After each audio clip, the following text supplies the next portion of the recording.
battre son lait et espérait sortir une belle petite motte de beurre et puis du petit lait pour les enfants. À travers le geste qu'elle imprime à son instrument, elle sortait et rythmait aussi des choses qui venaient de son fort intérieur, de son cœur.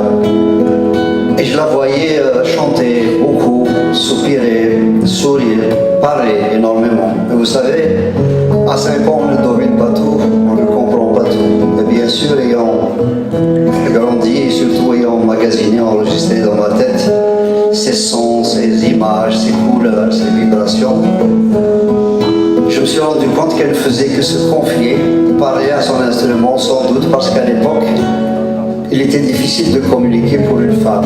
Et donc je voyais à travers ce qu'elle disait, du moins ce que j'ai compris, son quotidien qui se déroulait comme ça devant mes yeux, avec ses joies, ses peines, subissant la loi du mal, la loi du milieu, d'autant plus que le papa est en prison, c'est la fin de la guerre, ça rajoutait encore du drame à la chose.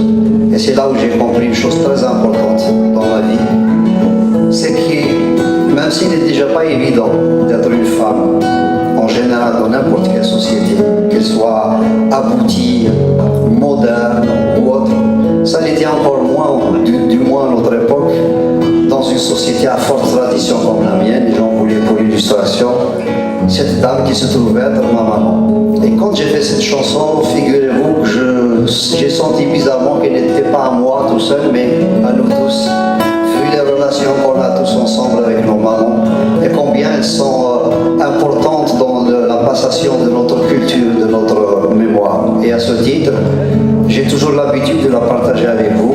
Et ici à Rabat, je vais vous le demander aussi, une chose très simple. Essayez d'abord, si vous le voulez, bien sûr. Si vous le pouvez ensuite, d'avoir cette image belle, lumineuse et surtout précise des traits du visage de celle qui vous a donné la vie. Qu'elles soient ou non de ce monde, je sais qu'elles seront de toute façon à jamais gravées dans nos cœurs. Si elles ne sont plus là, comme on dit chez nous, réjouissons-nous plutôt de les avoir connues en pensant à ces moments agréables qu'on a vécus ensemble. Et surtout en nous souvenant de ces larmes que nous avons versées devant nos chers tantes. Vous savez, toutes ces larmes qui viennent certainement des mots qu'on n'a pas pu leur dire à temps quand on aurait bien voulu, ou qu'on n'a pas su dire simplement, et de ces choses qu'on n'a pas faites, qu'on n'a pas essayé de faire. Enfin, mais le problème n'est plus là parce que vous savez que dans le cœur du maman, tous ces recoins sont pleins de pardon, donc il n'y a pas lieu de s'inquiéter. Si notre maman est avec nous, eh bien, célébrons-la encore et encore, magnifions-la, parce que vis-à-vis d'elle, je crois que nous avons tous quelque chose à nous reprocher, à nous faire pardonner. Dites pas non tout de suite. Il est facile de voir une maman, parce qu'on pense qu'elle est éternelle. Il est facile de la voir s'occuper, faire son couscous ou bien battre son lait. Mais on ne sait pas qu'il y a une faiblesse dans ce cœur qui bat. On ne sait pas qu'il y a des problèmes. On ne sait pas qu'elles ne sont pas éternelles, malheureusement. Donc, j'ai envie donc de vous dire de faire en sorte que l'on pense à elles, à toutes ces mamans-là, de façon à ce que, de toute façon, il y ait encore toujours de la communion, parce qu'elles soient ou non ici, elles sont de toute façon avec nous. Et avec votre permission, j'aimerais vous demander autre chose, de penser à d'autres femmes qui ne sont pas simplement ici, à Rabat, mais ailleurs, dans le Rif, dans le Souss, à Marrakech ou ailleurs, en Algérie, en Tunisie, en Libye. Pourquoi doit-on penser à elles? Parce que je pense qu'elles n'ont pas l'occasion de vivre des moments comme ceux que nous vivons ici ce soir.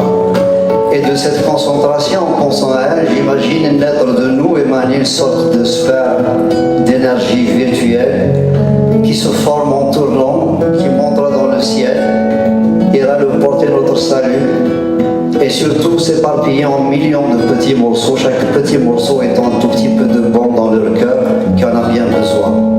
On va essayer de faire ça, nous le ferons, ça sera beau, ça sera très fort, si bien qu'il sera écrit quelque part dans le ciel, en lettres d'étoiles, qu'un soir de juillet, quelques centaines de gens étaient là, qui n'étaient plus des gens mais des cœurs, assis les uns à côté des autres, prêts à sortir d'eux ce qu'ils ont de meilleur, en tendresse, en émotion, en amour, et que, ayant pensé à toutes ces femmes, ces lettres d'étoiles viennent toutes s'agglomérer pour former un métal qui s'appelle un diamant d'une ciselure parfaite et que l'on a appelé, que l'on appelle et que l'on appellera toujours la femme syndrome.